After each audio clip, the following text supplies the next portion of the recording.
গেছে, চিমার দরজা মেরে গেছে, আর চিখির বন্ধ করে দিয়েছে, আর তুলতে পারছে না। তারপর কি হলো?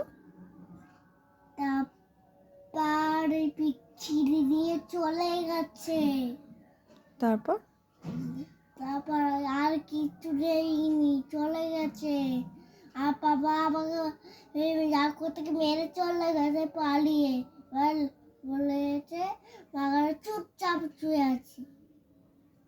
তারপরে তারপর কি হলো?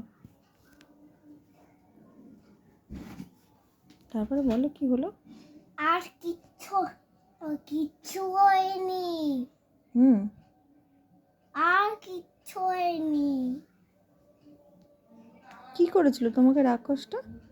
রাক্ষসটা আমাকে মারছিল, তারপর আবার হাতে ধরেছে। এখানে দাঁড়িয়ে আছে। কোথায় দাঁড়িয়েছিল?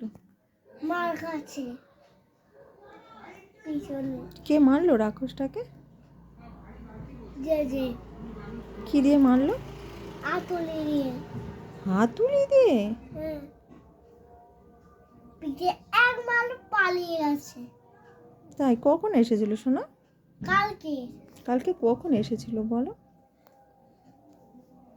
রাত্রিবেলা কোথায় কোথায় এসেছিল? মার কাছে। তুমি তো মার কাছে শুয়েছিলে না, তুমি তো আমার কাছে শুয়েছিলে। হ্যাঁ হ্যাঁ হ্যাঁ, মিথ্যে মিথ্যে বলছো? হ্যাঁ মিছি মিছি বলছি। আর বলবো না তো।